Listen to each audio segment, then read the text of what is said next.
idade, Jesus. E não sejamos nós aqueles que irão virar as costas ao chamado do Cristo.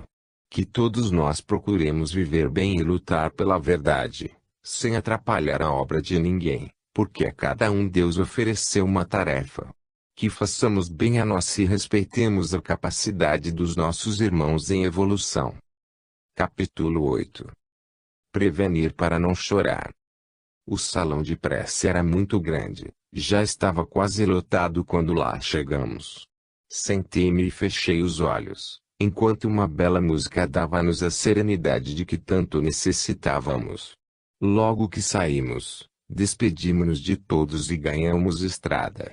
Hilário alertou-nos: ainda passaremos por uma zona de sofrimento, depois iremos até uma faculdade, assistir a uma importante aula. Pensativo, eu analisava fatos lamentáveis que vêm ocorrendo no plano físico. Como pode o homem não compreender a reencarnação, sendo ela o único remédio que diminui as imperfeições do espírito falido, mau, aquele que vive lisando o próximo, traindo, mentindo, enfim, causando dores? Como poderá a terra não ser mundo de expiação e provas, como prega a doutrina, quando deparamos com filhos que abandonam seus velhos em asilos ou os mantêm em casa, desprezados, humilhados, sem valor nenhum? Quantas noras e genros tratam seus sogros como inimigos, esquecendo que, se eles estão casados, alguém cooperou para que isso viesse a acontecer. Na terra o sofrimento existe porque o homem ainda o fermenta, cada dia mais, com seus atos indignos. Dificilmente encontramos uma pessoa totalmente boa e nobre, desprendida e amiga. Entretanto, como nos deparamos com pessoas orgulhosas, egoístas, maledicentes, mas... Feito. Meditando, Luiz? Perguntou-me Lilian. Não. Estou tentando entender por que o homem ainda é tão imperfeito. Luiz, não são todos. No estágio atual do planeta, Lilian, temos muito poucas pessoas boas e nobres. Por que está tão azedo? Amigo, não se trata de azedume, Lilian, é a pura realidade. A humanidade não se conscientizou de que só a caridade salve e de que o amor cobre a multidão de pecados. Sabe, Luiz? Acho que há muita gente boa na Terra. Pois penso diferente. A Terra sofre hoje por causa da indiferença dos homens. Muitos daqueles que julgamos dignos, honestos, bons pais e família, se os colocarmos na balança do amor, estarão inchados de avareza, orgulho, prepotência, egoísmo, vaidade e outras coisas mais. Acho mesmo que possam existir alguns sem esses adereços, mas são poucos, muito poucos. É o mesmo que encontrar agulha em palheiro. Josué, sorrindo, comentou: você tem razão, Luiz. A perfeição ainda não se encontra no homem. Ele ainda tem um longo caminho a ser percorrido, mas nem por isso devemos desanimar. Devemos, sim, como espíritos em evolução, nos esforçar para ir jogando fora a pesada bagagem que ainda carregamos. Nossos erros, nossas imperfeições. Nem acreditaremos, Josué, quando nosso planeta for habitado por grandes almas e bons espíritos. A mudança deve partir de cada um de nós. Quantos estão distantes dos filhos e estes cada vez mais se atolando na lama do remorso e da dor? E o que mais surpreende a espiritualidade é que muitos pais julgam que os adolescentes podem viver sem responsabilidade, por serem jovens, que a contabilização das conhecidas ficadas é decorrente da idade e que para eles tudo é permitido, pois a adolescência é um mérito que não deve ser reprimido. O adolescente fica, e daí? É normal, eles estão na fase da descoberta, dizem algumas pessoas. Que descoberta é essa? Não é mais certo o adolescente descobrir o amor, crer nele? Será que nesse ficar não ficam também o remorso, a degradação moral, as doenças?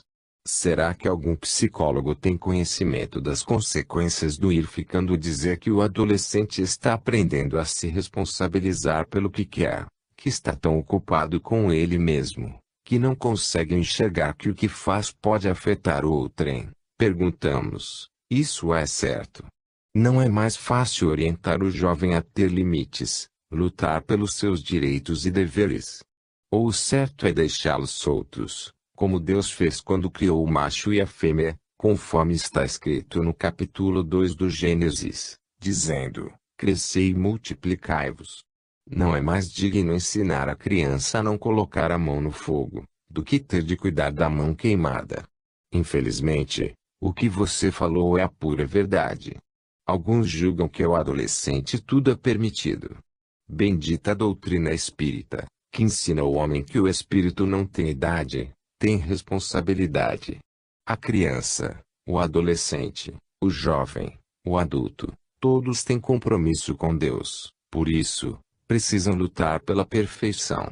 Enquanto a sociedade achar que o adolescente tudo pode fazer, deparar-nos-emos com assaltantes, traficantes de tenra idade, e já perigosos.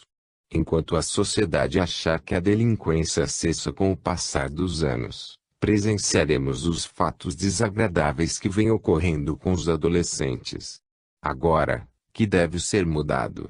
Dizem que o adolescente fica porque é levado pela atração fatal, que isso acontece porque ele não tem condição de se comprometer com o que sente e com o que quer, porque não tem maturidade para tomar certas decisões a respeito da própria vida. Para que, então, existem a família, os educadores? Para ficarem de braços cruzados, vendo o circo do adolescente pegar fogo e eles morrerem queimados? O adolescente de hoje não é o jovem e o adulto de amanhã? O triste é que a família, os educadores e a sociedade não querem se preocupar com a criança e o adolescente, porque isso dá trabalho, exige investimento, requer amor. Poucas instituições investem na evangelização do homem de amanhã. Camélia logo interrompeu nossa conversa e nos pediu que orássemos. E assim o fizemos. Enquanto orávamos, divisamos um planeta de luz, com as crianças brincando nas calçadas, tomando sol, e não defronte a um computador ou com um aparelho nas mãos, tendo diante dos olhos cenas de violência. Divisamos adolescentes sorrindo felizes, preocupados com o que fazem. Vimos o jovem feliz, desenvolvendo-se como uma flor ou um fruto, no tempo certo de ser colhido. Ainda em prece, buscamos os lares e dentro deles um casal desdobrando-se em prol dos filhos, e não mulheres ou homens sozinhos, lutando para o sustento da família, sem tempo de educá-la. A prece se estendia à sociedade, para que ela fosse mais justa e menos egoísta. Camélia encerrou a oração, porém meu espírito ainda tentava jogar sobre os lares algumas gotas de amor, para que a família se ajuste. Só assim teremos uma humanidade mais justa. Joanito enlaçou meus ombros, dizendo-me: sonhe, amigo, sonhe. Os sonhos sempre se concretizam. Causa-nos tristeza, Joanito, defrontar com casais indiferentes à educação dos filhos. Muitos espíritas julgam que meus livros são fantasiosos, mas eles vivem alheios à dura realidade que hoje enfrenta a sociedade. Joanito, pessoas conhecidas do mundo espírita ainda se mantêm indiferentes à educação da criança e do adolescente, não oferecendo aos jovens o que têm capacidade de fazer, deixando-os apenas na recreação da casa espírita. Enquanto isso, lá fora eles estão ficando. Tem razão, a faculdade que hoje visitaremos está toda ligada à educação, principalmente da criança, do adolescente e do jovem. É preciso que todos lutem para segurar as famílias, porque hoje é muito difícil um adolescente desejar servir ao próximo. Na faculdade que iremos visitar, encontraremos educadores que estão pesquisando, para trazer ao mundo físico, a reformulação dos ensinos espíritas para crianças, adolescentes e jovens. A casa espírita não pode ficar distante do avanço tecnológico.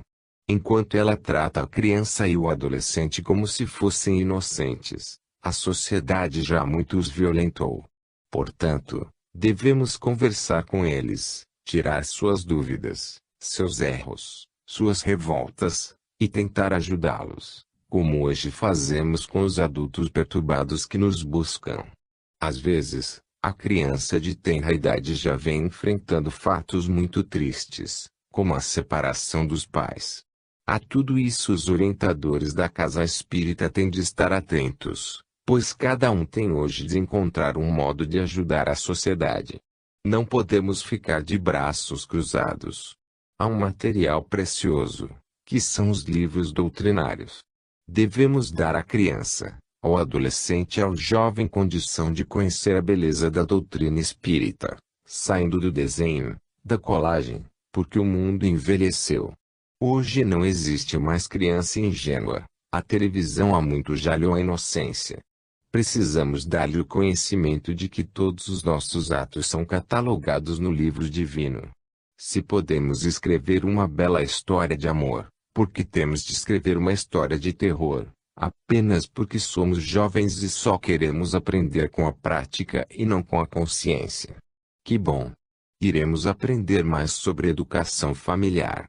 Ficamos deveras entristecidos quando passamos pelos barzinhos da moda e encontramos crianças com latas de bebida, e dizem que é proibido vender bebidas alcoólicas a adolescentes. Onde está a lei? Apenas no papel. O homem precisa colocá-la no coração e na consciência, para que a terra seja de paz. Conforme fora previsto por Hilário, após termos passado por um caminho bastante hostil, aos poucos foi surgindo à nossa frente uma nova paisagem e pareceu-nos que respirávamos melhor. Olhei o grupo e senti por ele um amor imenso. Eram nossos companheiros, nossos amigos.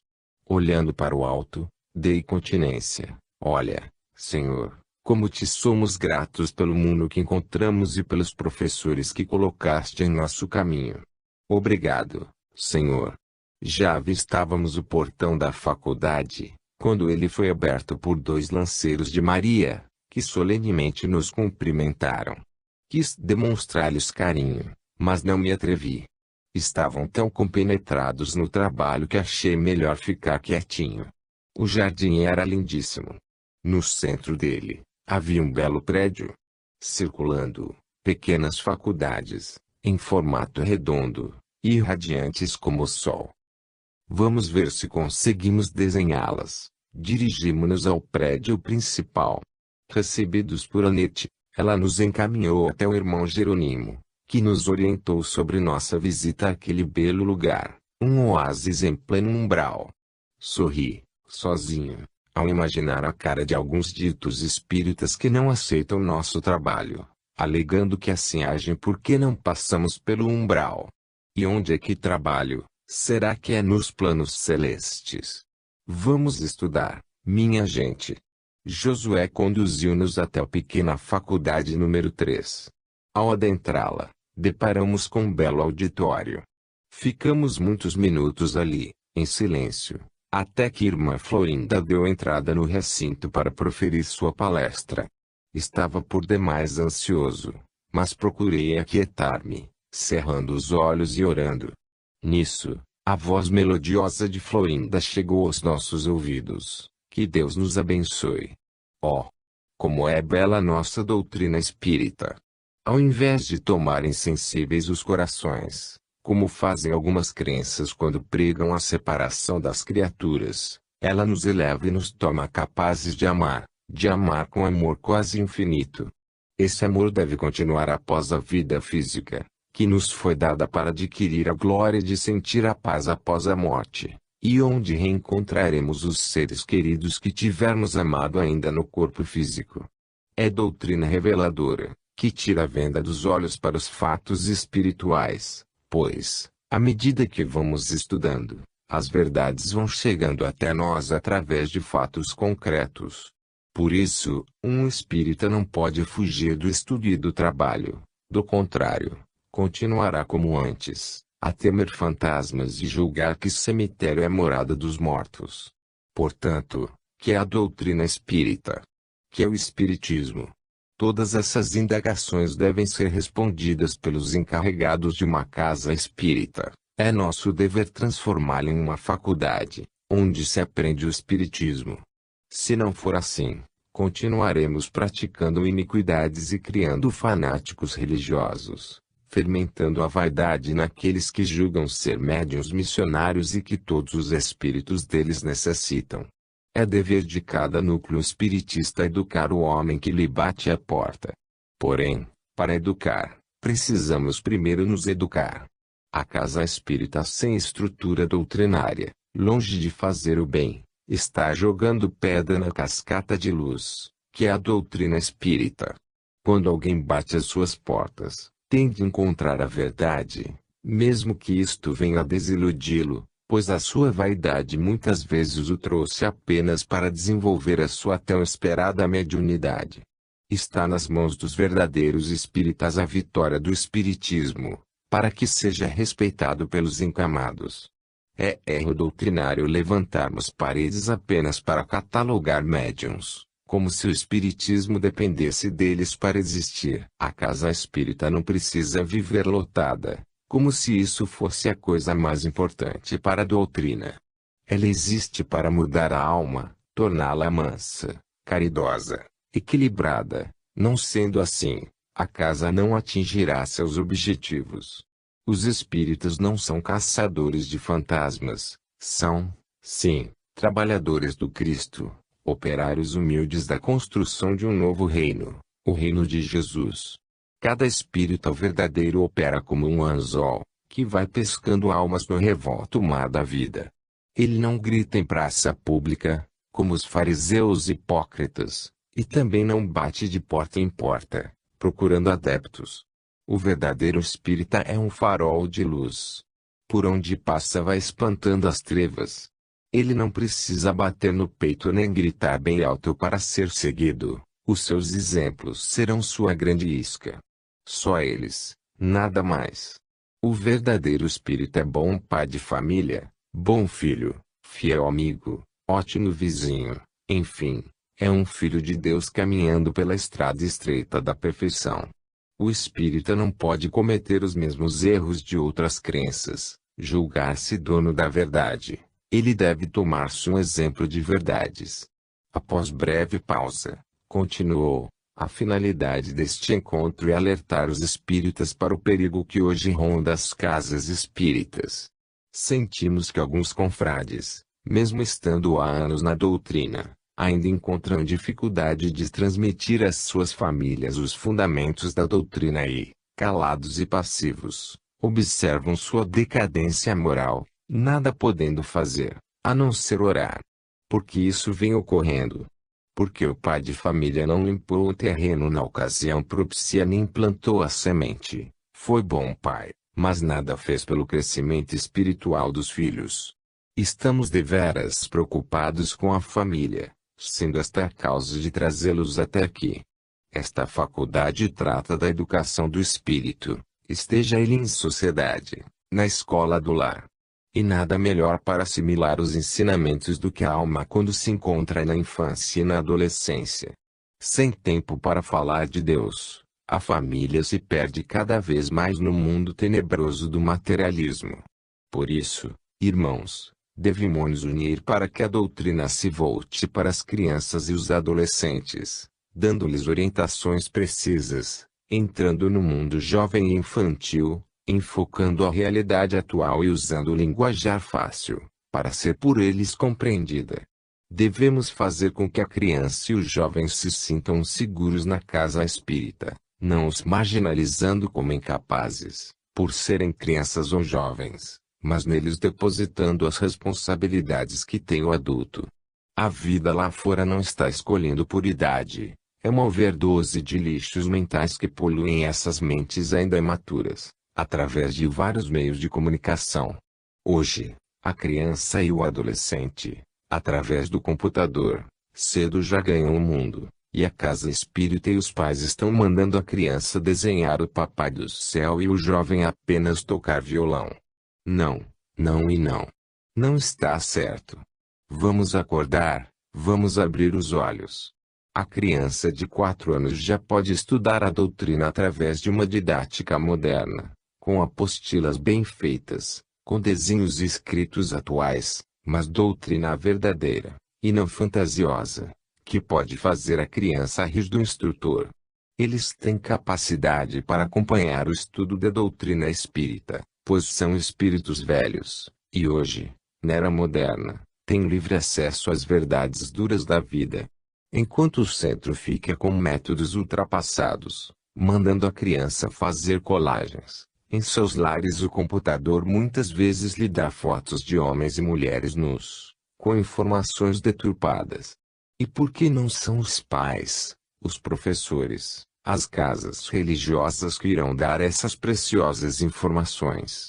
Enquanto nos escondemos por detrás da cortina dos palcos da vida, nossas crianças e adolescentes estarão sendo violentados pelas informações erradas que lhes estão sendo passadas. Convidamos as casas espíritas a avaliar seus educandos e dar-lhes o que estão querendo: verdades, sem enrolação, sem falso puritanismo. Sendo a doutrina espírita uma filosofia de vida e não um núcleo religioso onde tudo é proibido, torna-se mais fácil educar a criança e o adolescente. Porém, para que isso venha a acontecer, teremos de buscar pessoas equilibradas, com capacidade de orientar crianças e jovens. A doutrina, com as verdades preceituadas nos livros doutrinários, tem de ser a principal lição. Mesmo que usemos os desenhos, vamos levá-los a um acontecimento da vida do educando ou de alguém que ele conheça.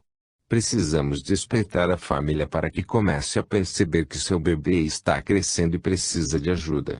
Vamos socializar as casas, conhecer uns aos outros, formar a família espírita. Será que isto não vai nos auxiliar mais? Sabemos que existem centros espíritas onde as crianças estudam a Bíblia. Por quê? Alguns irão indagar. Simplesmente porque a doutrina espírita está contida na Bíblia. E preciso ensinar a criança e o adolescente a real e fazer com que estudem, porque se amanhã forem atacados, saberão argumentar que o Espiritismo está na Bíblia. Vamos ensinar a criança a conviver com os detratores da doutrina, elucidando-a tão bem que jamais se sentirá acuada. Por exemplo, o detrator da doutrina espírita diz: a Bíblia condena o contato com os mortos, os médiuns, as bruxarias, enfim, o espiritismo é amaldiçoado por Deus. A criança sem conhecimento chora e pode ficar com medo dos espíritos, mas aquela orientada nos preceitos da doutrina dirá: mas a doutrina espírita também condena os petitórios aos espíritos. Ela está de acordo com Moisés. Os espíritos não podem servir os homens nas coisas materiais. A doutrina condena as crendices, o fanatismo, as feitiçarias. Allan Kardec coloca o espiritismo ao lado das duas primeiras revelações. Ele, o espiritismo, é o consolador prometido por Jesus.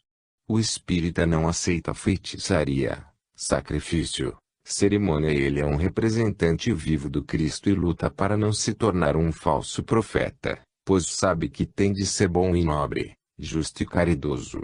Os adereços não combinam com a doutrina. Ela é um riacho de águas cristalinas, onde não há ponte. Temos de mergulhar nas águas da sabedoria para nos tornarmos limpos, livres de nossas imperfeições e, imantados de conhecimentos, colocar os pés na estrada do Cristo, em direção a Deus. Sem esse batismo da alma, sem essa vontade de ser bom, dificilmente nos tomaremos um bom espírita. Espiritismo não é o que muitos julgam. Ele é muito mais, e a transformação do homem velho em novo ser, repleto de amor e de humildade. Não adianta lermos todos os livros espíritas, se não os colocarmos no coração. Temos de firmar o propósito de trabalhar na vinha do Senhor. Para isso, não devemos preocupar-nos com o tamanho da tarefa, e sim em bem realizá-la, cumprindo nossa etapa.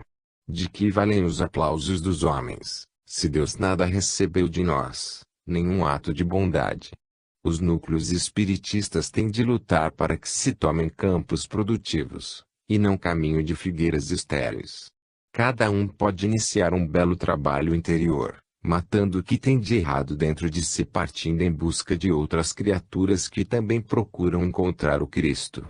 A terra está sofrendo, pois a juventude se encontra sem rumo e muitas crianças sem lar. Enquanto isso, há casas espíritas apenas preocupadas com obsessores. Imprimindo nova inflexão ao tom de voz, continuou a oradora: irmãos, é uma nova era, não podemos ignorá-la. Precisamos sair de nosso casulo e distribuir o receituário do amor, da conduta espírita. Não basta ficar ouvindo palestras, não é só isso. Temos de encontrar o Cristo e ouvi-lo, não na estrada de Damasco, como Paulo, mas onde estivermos. Aquietemo-nos um pouco e reflitamos sobre a vida e a morte. Toquemos cada objeto que nos cerca e pensemos: tudo é matéria, mas eu sou o espírito, princípio inteligente do universo. Portanto, não sou apenas um condensado de matéria. Sou um filho de Deus e muito preciso dele. Por isso vou procurá-lo para compreender a problemática da alma. De onde viemos, para onde vamos. Preciso encontrar Deus.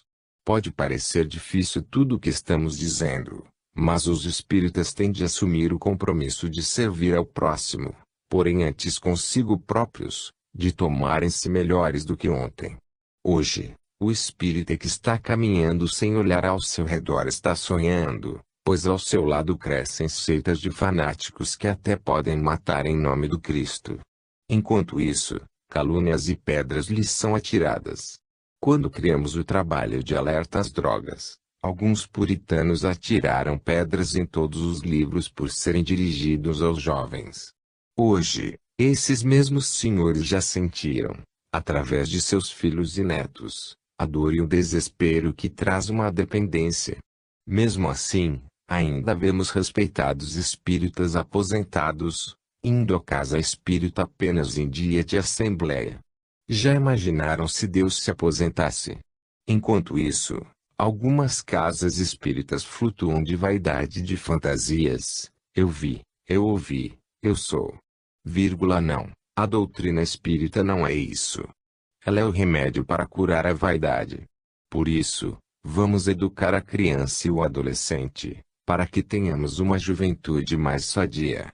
Os dirigentes têm de repensar suas atitudes e buscar soluções. Não seria melhor as casas espíritas se transformarem em pequenos núcleos, com poucas pessoas, mas grandes trabalhadores? Que os homens que buscam a doutrina possam imergir no Jordão para o batismo da fé raciocinada, da transformação moral. Vamos preparar nossos grupos de jovens, nossa evangelização infantil, educar a criança e o adolescente que há em nós. Só assim saberemos educar nossos irmãos. Não é difícil educar uma criança, porque ela é um espírito velho. Basta polirmos a criança e logo mostrará seu interior. Aí está a hora de cuidarmos dela. A hora é agora. Vamos segurar o cajado da responsabilidade de educar e dar às crianças e jovens os valores que estão procurando, fazendo-os respeitar os idosos, pois amanhã serão um deles, fazendo-os trabalhar na casa, não importando sua idade. Separar a criança, o jovem e o adulto é desconhecer a doutrina da reencarnação. Também devemos ensinar-lhes a preservar qualquer propriedade pública ou particular. Povo educado, país feliz. O educador não pode, de maneira nenhuma, soltar piadinhas de mau gosto. Ele precisa conquistar a criança, o adolescente e o adulto. Tem de ser sóbrio, amigo e carinhoso. O soberbo não possui didática para educar e não tem a educação na alma. O espírita, por conhecer a problemática da vida além vida, deve ainda mais respeitar a criança e o adolescente, pois eles não ambicionam riquezas ou glórias, só nos pedem amor. Não sabem outra coisa senão amar. Grandes obras não estão ao seu alcance. A criança e o adolescente sonham em ser felizes e a doutrina espírita pode ensinar-lhes que o plantio é livre, porém a colheita, mais que obrigatória. Portanto, vamos investir no lar, na criança, no adolescente, no ser humano, sem nos preocuparmos com os inimigos da doutrina. Vamos, sim, fortalecer seus adeptos e não deixar o exército dividir-se. A união é importante para a grande batalha que cada vez mais se aproxima dos reais seguidores do Cristo. A casa espírita não pode ficar inerte diante da realidade dura da vida. O homem que busca a doutrina tem de encontrar nas obras básicas seu real instrutor, porque se ele buscar seu ídolo na casa, nos médiuns, nos frequentadores, poderá decepcionar-se, porque mudou apenas de seita e continua dominado pelo fanatismo. É dever dos presidentes e da diretoria de casas espíritas estudar ao lado dos frequentadores, não ficando longe do centro, julgando-se grandes conhecedores do espiritismo. A doutrina caminha com a ciência e cada dia é um novo dia, repleto de revelações. O livro que ontem já lemos, hoje, se consultado, nos dará novas informações. Como, então, sentir-se cansado, decrépito e dono das verdades espíritas, para se aposentar? Não. Os mais antigos na doutrina precisam orientar a criança, o jovem e o adolescente através de exemplos de humildade e conhecimentos. Ares de dono de centro não combinam com a pureza doutrinária. Muitos acham fácil fundar centros espíritas. Até que construir não é tão difícil. O difícil é transformar o centro espírita em um instituto de cultura espírita. Ao criar departamento, grupo mediúnico, grupo de desobsessão, grupo de orientação espiritual, grupo jovem e de evangelização infanto-juvenil sem uma disciplina divina, sem médiuns equilibrados e trabalhadores dedicados, a casa sofrerá abalos, porque não atingirá seus objetivos. Doutrina espírita não é isso. Tornamos a repetir. Ela é ciência, é filosofia de vida, é revelação. Por que revelação? Porque nela o homem é apresentado a Deus e logo fica ciente de que é herdeiro desse sublime ser e que tem por dever chegar até ele. A doutrina deve ensinar ao homem que diante dele existe uma longa estrada chamada perfeição. Mas para caminhar até Deus temos de ir jogando fora o que nos dificulta a jornada. Se a sua diretoria não mudar, continuando vaidosa, egoísta, avara, maledicente, orgulhosa, há algo errado, porque o certo é o dono da casa ofertar o melhor a quem lhe bate a porta. Que pode dar ao iniciante espírito uma diretoria sem Jesus? Nada e nada. As casas espíritas devem se tomar um oásis de amor, na selva em que se transformou a sociedade, e elas têm de preocupar-se com seus frequentadores, torná-los mais amigos. Quantos centros espíritas há onde ninguém se conhece, nem cumprimentar se cumprimentam? Por isso, é melhor uma casa onde todos têm responsabilidades. Hoje é comum filhos de espíritas tornarem-se crentes, católicos, budistas, mas não espíritas. Onde está o erro? Fácil, muito fácil. Esses filhos não foram alimentados pelo bom exemplo. Eles viram a outra face. A que estava longe do centro, a face cruel, sem máscara, homens e mulheres egoístas, maledicentes, orgulhosos e fanáticos. Esta nossa conversa tem por finalidade alertar as casas espíritas de que hoje é um novo tempo e de que a criança de ontem não tinha, em seu quarto, a informação do mundo, de que a sociedade atual está muito liberada à moda dela. Aqueles que sabem que o plantio é livre e a colheita, mais que obrigatória, têm de unir-se e viver de acordo com seus valores morais. O que está tirando os filhos dos espíritas dos centros é o fato de crianças e adolescentes não se conhecerem, não formarem um núcleo de amizade.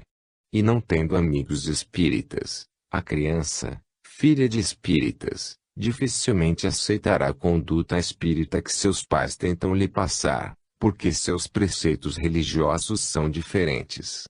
Os pais não percebem que seus filhos muito não lembram as lições do Evangelho e, quando se tomam adultos, buscam maridos ou mulheres de outras religiões e vão-se embora das casas espíritas. E lá, nas outras crenças, acharão tempo para servir, porque são quase obrigados a frequentar as suas cerimônias. O que está acontecendo na doutrina é o mesmo que se deu no catolicismo, Os pais frequentavam as missas e os filhos buscavam os divertimentos do mundo. Porém, dificilmente uma filha de crente casa sem uma igreja que não seja a de seus pais. E quantos filhos de espíritas hoje estão se vestindo de noivos e ajoelhando-se nos altares das igrejas e os pais achando certo? E ainda dizem, meus filhos não querem se tornar espíritas.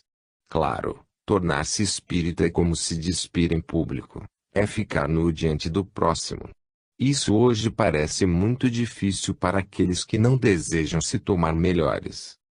Agradecemos a presença de todos e desejamos que as aulas que terão nas faculdades sejam bem compreendidas, não somente pelos irmãos aqui presentes, porém ainda mais pelos leitores espíritas. Vamos unir-nos para a longa caminhada aos braços de Deus, porém, para bem caminhar, torna-se preciso que cada um de nós lave sua veste nupcial no riacho de águas cristalinas, as leis morais.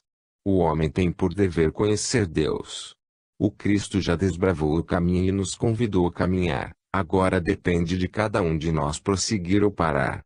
À nossa frente surge o caminho da evolução e a doutrina espírita nos ensina a maneira mais segura de chegar ao topo, sem crendices, sem medos, sem dogmas, sem fanatismo.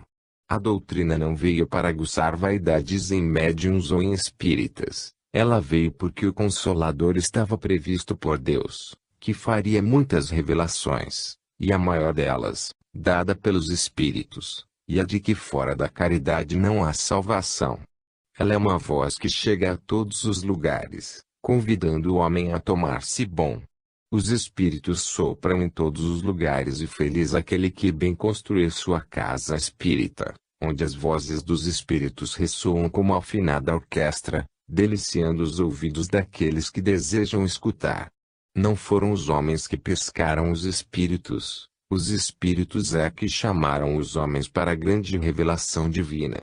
A doutrina surgiu assim, foram eles que, saindo do túmulo onde o materialismo os havia sepultado, bateram bem forte a porta dos corações dos encarnados, dizendo, cuidem-se, preparem-se, pois existe vida além vida.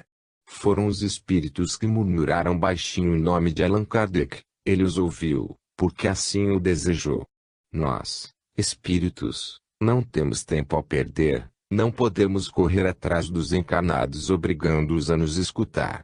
Devemos, sim, ajudá-los a buscar as informações, e nada melhor do que as obras básicas, porque elas são um riacho que dê sedentos que têm sede de justiça.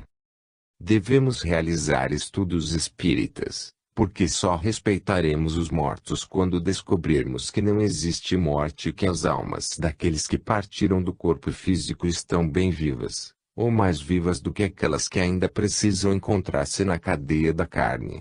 Uma casa alicerçada no Evangelho de Jesus age como ele agia, sem permitir nem ceder às murmurações, por saber que eram distúrbios que assolavam as paisagens novas dos companheiros que o buscavam. O espírita tem de tomá-lo como exemplo, para servir aos sofredores, não traiu sua doutrina de amor. Não importa se a casa espírita está ou não lotada de gente, façamos nosso caminho pavimentado com a humildade e a renúncia. O que o presidente de uma casa espírita necessita é que flua a paz da consciência tranquila e a alegria do dever cumprido. Não tenha, a diretoria de uma casa espírita, medo de ela ficar vazia. Lutem, sim, para não ficar sem o auxílio da espiritualidade superior. Em casas espíritas jamais faltarão dissensões. Sutilmente, iniciam-se os melindres, culminando muitas vezes por anular belos trabalhos. O presidente deve sempre vigiar e orar. Sejamos fortes conhecedores da doutrina. Saibamos policiar a palavra e refletir com segurança. Tenhamos o hábito da oração, resguardando os ouvidos e o coração, erguendo-nos pelo trabalho edificante, sendo um exemplo de verdadeiro espírita, não dando motivo a chicotas, com dignidade presenciando a tempestade e se acalmando, a casa ir florindo e logo surgindo os frutos de paz e realização. Resguardemo-nos dos que provocam dissensões, São seres atormentados em si mesmos, que se comprazem em espalhar discórdias, consumidos pelos desequilíbrios que os vencem. Precisamos acender mais luzes nas casas espíritas e cada frequentador pode ser um fósforo aceso. Renovar é o processo fecundo de progredir. Vamos renovar, reativar valores e ser úteis à nossa amada doutrina espírita. Que Deus nos abençoe a todos. Capítulo 9. Preocupação do mundo maio. Ainda permanecemos um bom tempo ali. Como a palestrante tinha razão. A semente, no solo adubado, transforma-se. Vamos conhecer a doutrina, para nos tomarmos bons espíritas. Lilian segurou meu braço, por me julgar triste. Abraçou-me com carinho e retirou-se, nada dizendo. Porém, logo Camélia, como boa psicóloga, aproximou-se e falou: Luiz Sérgio, o valor do homem está na sua força, no modo que ele encontra para enfrentar os fatos que surgem no seu dia a dia. Não podemos deixar que nossas emoções embaralhem nossos sentimentos e venhamos a nos desequilibrar. Não podemos nos envolver por aspectos negativos do cotidiano. Podemos não aceitá-los, porém, jogar o cajado no chão e sair correndo demonstra as fraquezas do nosso espírito. Sempre o admiramos e nos sentimos muito felizes por estar aqui trabalhando ao seu lado. O irmão é um espírito em tarefa, cujo trabalho é do Cristo. É para ele que tem de prestar contas. Nem o Cristo conseguiu agradar a todos. O olhar com que a fitei foi tão amoroso que ela me abraçou com carinho e continuou: os detratores não estão pensando em sua tarefa, em seu trabalho, no que já passou para chegar até aqui. Se Jesus tivesse parado a sua obra para dar satisfação aos seus acusadores, não teria chegado onde chegou, ao topo da montanha. Vamos apreciar as aulas que estamos recebendo e deixemos que as águas do mar da vida façam seu percurso. Ao dizer isso, Camélia retirou-se, deixando-me pensativo. Caminhamos um pouco e logo chegamos a uma das faculdades daquele belo lugar. Josué encarregou-se de nos abrir suas portas. Enquanto tratava de nossa entrada, aguardamo-lo na bela sala de espera onde Bach, com uma de suas lindas sinfonias, embalava nossos ouvidos. Estávamos agora em uma das inúmeras salas de aula. Acomodei-me e agradeci, pelo pensamento, ali me encontrar. Estava por demais ansioso. Nisso, adentrou o salão o irmão Henri, que, com voz pausada, deu início à preleção.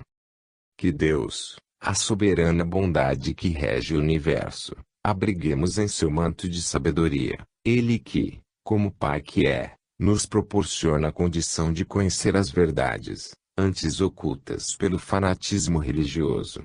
Nosso planeta atravessa momentos difíceis que a nossa pobre capacidade de raciocínio vê-se diminuta para entender e, amedrontados, lavamos as mãos, como fez Pilatos diante do grande Mestre Jesus. Ele não lavou as mãos em defesa do Sinédrio, lavou-as, sim, por sentir-se incapaz de julgar com justiça um homem, em uma época onde as grandes almas eram poucas. De repente, viu-se Pilatos diante de um fato novo. Teria de julgar o dito Messias, Jesus de Nazaré, homem amado por muitos e tido como um Messias prometido para salvar a terra. Pilatos recuou covardemente. A história o chamou de fraco. O mesmo não pode acontecer com um homem chamado pelo Espiritismo a qualquer tarefa, principalmente a de trazer para Deus ovelhas perdidas, ainda mais se são crianças, adolescentes e jovens. Fingir não ver a decadência da família, a falta de orientação à criança, ao adolescente e ao jovem é fazer o mesmo que Pilatos, deixar passar a oportunidade de fazer algo por outrem, por sentir-se fraco ou incapaz. Estamos dando o exemplo do julgamento do Cristo, para lembrar aos irmãos que hoje, quando se aproxima a vinda de novo século, ainda procedemos erradamente, julgando-nos descompromissados com a doutrina e nada fazendo para ajudar os que procuram a casa espírita, confrades nossos. Muitas vezes usamos de palavras duras, não com quem abertamente nos atira pedras, mas nos que estão como nós, caminhando na mesma estrada, a estrada estreita chamada doutrina espírita. Estamos tratando desse assunto para que os encarregados de levar até o plano físico as orientações espirituais soprem em todos os lugares, chamando atenção para o perigo de se ver perder, para outras seitas fáceis de serem seguidas, nossas crianças, adolescentes e jovens, apenas porque achamos que eles não estão ainda aptos a escolher o que lhes convém. Criamos evangelização infanto-juvenil, sem recordar que acreditamos nas vidas sucessivas e que as crianças, os adolescentes e os jovens são espíritos velhos, muitos deles comprometidos. Se ficarmos olhando somente os corpos jovens e dando-lhes um ensino sem consistência, logo os perderemos. Irão buscar em outros campos alimento diferente. Se a mãe não desmamar o bebê, ele chorará de fome por alimentos mais fortes. Assim vem acontecendo com as crianças, adolescentes e jovens da casa espírita. Estamos dando-lhes muito pouco, negligenciando sua capacidade de compreender a doutrina como ela é, grandiosa. Os centros espíritas devem imprimir mais dinamismo aos seus ensinos. O espírito de uma criança, nesta época da humanidade, está apto a compreender a doutrina na sua mais bela expressão, iniciando, mesmo para as crianças, o estudo de O Livro dos Espíritos, e com adolescentes e jovens o estudo da doutrina, adaptado de uma maneira didática, para que se sintam importantes, caminhando lado a lado, com os adultos. Se não depositarmos em ombros jovens o cajado do Cristo, eles ficarão apenas brincando e cantando na casa espírita. E espiritismo não é isso, é a melhoria do homem, e a criança, o jovem e o adolescente são homens no longo caminho da perfeição, apenas vestindo uma roupagem menos gasta, por estarem menos tempo no sol escaldante dos compromissos pretéritos. Negligenciar sua inteligência é o mesmo que ignorá-los. A doutrina precisa trazer a família para dentro da casa espírita. Os filhos dos espíritas não conhecem a doutrina, porque nem os espíritas mais velhos nem suas famílias acreditaram neles para lhes ensinar a beleza da pureza doutrinária. E eles partem para outra margem do rio, sem bagagem nenhuma, porque nada lhes foi oferecido e se sentiram órfãos. Não basta criar evangelização infanto-juvenil ou grupos de jovens, temos de elaborar um método dinâmico, como são os jovens de hoje, e colocar em suas mãos todos os ensinamentos doutrinários, porque, dado o avanço tecnológico, eles estão capacitados a bem entender os ensinos espíritas. A internet, os jogos eletrônicos e o CD-ROM estão aí e todos têm acesso a eles. Somente os pais e os adultos ainda os julgam incapazes de assimilar a doutrina espírita. E ficamos nos enganando, levando-os à casa espírita somente para receber passes e tomar água magnetizada. Enquanto isso, vão se cansando, pois a casa oferece-lhes pouco e eles querem muito mais. Quem conhece a doutrina sabe o quanto ela tem a oferecer. É um mar repleto de águas, peixes e infinitos atrativos para quem deseja nele se banhar. Porém, deixar a criança, o adolescente ou o jovem apenas tomando sol na areia, eles se cansarão e buscarão outras praias. Vamos, espíritas, dar uma olhada em nossos métodos de ensino e tentar alicerçar os passos desses jovens confrades. Causa-nos muita tristeza presenciar alguns jovens nas casas espíritas apenas tocando violão e fazendo encontros, pois as casas muitas vezes ignoram suas capacidades. As casas espíritas devem dar maior valor aos nossos jovens. Por isso, voltamos a afirmar, elas devem proporcionar aos nossos irmãos maior atenção, porque no jardim que não se cultiva a terra não há belas flores nem bons frutos. A preocupação com a juventude vem desde o Antigo Testamento. Vejamos em Provérbios capítulo 3, meu filho, não te esqueças das minhas instruções, e guarda em teu coração os meus preceitos, porque longos dias, anos de vida e prosperidade ser-te-ão acrescidos. Belos versículos de Provérbios fazendo ver o educador que a criança vai crescer e administrar sua vida e quem vai orientá-la são os dignos preceitos dados pelos pais. Que não se afastem de teu amor e a fidelidade. Pendura-as ao pescoço, escreve-as na medalha do teu coração. As orientações dos pais são guardadas no coração das crianças. Queira Deus os pais só lhes tenham dado boas orientações. Provérbios, capítulo 10. O filho sábio é a alegria de seu pai, mas o filho insensato é a tristeza da mãe. Qual o pai que não se sente feliz por ter um filho sábio, que busca o que de melhor nos dá a vida, a paz de consciência, a realização, o cumprimento do dever? E que tristeza não sofre a mãe quando tem de suportar a insensatez de um filho rebelde. Até a relação da mãe com um filho insensato é criticada pelos outros filhos. Sempre dizem que o insensato é o seu preferido. Não que isso seja verdade, mas por ser este filho doente de imperfeição e o que mais precisa da atenção materna. Provérbios capítulo 13. Quem poupa a vara odeia seu filho, mas quem o ama corrige-o desde cedo. Poupar a vara não quer dizer dar surra, bater. Significa negligenciar a educação. Os pais que não impõem deveres sofrem a falta de limites dos filhos, mas quem ama corrige-o desde cedo. Se amamos as crianças, os adolescentes e os jovens, vamos começar hoje a lhes ensinar a doutrina, não como se fossem diferentes dos adultos. Voltamos a repetir: em um corpo de criança está um homem velho e muitas vezes falido. Vamos fazer despertar nela o amor, tirar o lodo de sua mente para que saiba respeitar as leis morais que estão grafadas na consciência. Ainda em Provérbios, capítulo 29, vara e correção dão sabedoria, mas o menino abandonado a si mesmo causa vergonha à sua mãe.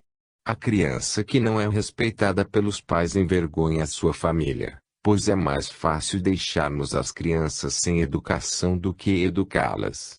Menino abandonado a si mesmo. Quantas crianças estão abandonadas a si mesmas, só fazendo o que querem? Corrige teu filho e dar-te-á descanso, proporcionando prazer à tua alma. A família que planta no coração da criança a semente do dever recebe o fruto da paz. A criança é aquilo que fazemos dela. O espírito de uma criança veio à terra para que os adultos bem orientassem. Por isso os espíritas têm maior responsabilidade do que os que não creem na reencarnação. Todos os que têm a incumbência de levantar a bandeira da doutrina espírita devem fortalecer as mãos que seguram o mastro. Mesmo que algumas dessas mãos sejam de crianças, adolescentes e jovens. Todos devem cooperar, não importa a idade sim os atos de cada um. A casa que não investir na criança, no adolescente e no jovem se perderá, pois os mais antigos um dia desencarnarão e quem continuará a obra, se os filhos e netos dos espíritas mudarem de trajeto. Esperamos que todos os que aqui se encontram levem nossas preocupações com as casas espíritas. Os jovens devem carregar sacolas para os menos favorecidos, mas isso não os impede de colocar conhecimentos no coração. Eles precisam, e muito, conhecer a doutrina como ela é, rica em sabedoria, porque só conhecendo a verdade nos libertamos dos erros, das crendices, do fanatismo. Há jovens que se dizem espíritas, morrendo de medo de obsessores, mentindo que vêm espíritos, que estão incorporando, enfim, querendo chamar a atenção dos adultos. E não é por aí. O melhor modo de servirmos a doutrina é nos aprofundarmos no trabalho da casa e nos conhecimentos doutrinários. Sem o estudo da doutrina espírita, a criança, o jovem e o adolescente ficarão perdidos nessa imensa floresta que é o espiritismo, podendo tornarem-se presas fáceis de espíritos e de pessoas sem escrúpulos. O conhecimento liberta. Portanto, vamos estudar a doutrina, não importa a idade. Importa, sim, se creiam verdadeiramente nos espíritos. Se acreditam, precisam ter em mãos os meios de examiná-los para saber se são de Deus. Cuidado, jovens, para não se perderem. A falta de trabalho de reforma íntima já levou muitos simpatizantes da doutrina para outras crenças, pois só adentraram o Jordão por curiosidade, e não para transformar o homem e fazer ressurgir da morte para a vida um homem espiritualizado. A doutrina é nosso encontro com Deus, quando somos apresentados a Ele sem os adereços de religiões fanáticas e dogmáticas. Ela nos ensina a buscar as verdades da vida e somente através do conhecimento do que sejam Deus, Espírito e matéria podemos nos conhecer realmente como somos, de onde viemos e para onde vamos. A doutrina muito tem a oferecer, logo, não se concebe uma casa espírita não criar grupos e grupos de estudos. Eles são mais que necessários, são obrigatórios para que o homem tenha conhecimento, pois a doutrina é somente sabedoria. Porém, temos de passar para frente esse conhecimento e buscar mais e mais aprendizado. Doutrina espírita não é mediunismo, não venhamos a confundir nossos desequilíbrios com espiritismo. Devemos buscar a casa espírita para aprender a ser bons, porque o homem está na matéria física para se tornar digno de ser chamado filho de Deus. A aula nos pareceu igual à da outra faculdade e Hilário explicou-nos que a espiritualidade encontra-se preocupada com os espíritas, suas famílias, e é necessário alertá-los de que estão ignorando seus filhos. Outro fato debatido foram as roupas sumárias nas casas espíritas, as mulheres quase nuas e os homens trajando roupa de banho e bermudas. Será que os espíritas não sabem que a casa espírita é um lugar de oração, um hospital de almas, e não um parque de diversões? Prosseguiu o palestrante. Hoje, a casa espírita precisa estar preparada para a nova era. Sabemos que crianças de tenra idade já têm aguçada a compreensão dos fatos que as rodeiam. A criança, o jovem e o adolescente devem receber da direção da casa a mesma consideração que ela dedica aos adultos. Vamos dar à criança o estudo da doutrina, adaptado por faixa etária, e ao jovem, maior responsabilidade com a casa. Por que deixá-los à margem do rio? Eles têm, e muito, o que dar, torna-se preciso apenas uma responsabilidade maior com a doutrina. Encontramos em Provérbios, capítulo 1.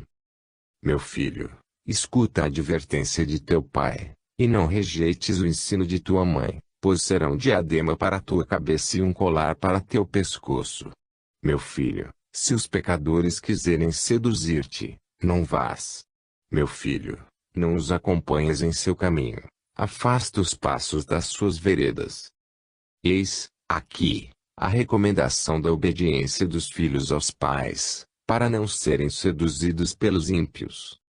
Até quando, ó insensatos, amareis a insensatez, e vós, insolentes, gozareis da insolência, e vós, tolos, odiareis o saber? Convertei-vos com as minhas admoestações. Eis que vou derramar meu espírito sobre vós, vou comunicar-vos minhas palavras. São tão atuais estas passagens de Provérbios que os pais espíritas devem lê-las para passar para seus filhos a beleza da doutrina. Voltamos a repetir, hoje, o jovem rirá da família que, repleta de crendices, desejar que ele se tome espírita, sem lhe apresentar a doutrina como ela é, límpida e cristalina. Se os pais, nada sabendo da doutrina, passarem para os filhos o medo dos espíritos inferiores, torná-los viciados em passes, atormentá-los com o umbral e dizer que tudo é proibido, dificilmente eles serão espíritas. Até poderão frequentar uma casa, porém, reformular seu caráter será muito difícil, porque o centro nada lhe ofereceu de verdadeiro. Mas quem me escutar habitará em segurança e estará tranquilo, sem temer mal algum. Devemos passar para os mais jovens a base do compromisso religioso e a consequente atitude moral, o respeito a Deus, a perspicácia ética, para evitar a influência das crenças fáceis, que prometem o perdão, bastando ser batizado. Devemos dar exemplos vivos da nossa doutrina, da luta do codificador contra a idolatria e apresentar, como exemplo, A imagem dos dois caminhos que representam a opção existente com o livre-arbítrio, que o homem pode buscar a fidelidade ou a infidelidade a Deus, que desde que o mundo é mundo Deus alerta a humanidade para o perigo da idolatria. Basta buscarmos o Antigo Testamento para ver que a luta do alto contra as crendices é enorme. Se lermos o livro de Juízes encontraremos a luta de Deus para derrubar as crendices dos israelitas. Quem não conhece a doutrina espírita julga que os espíritas constroem altares, veneram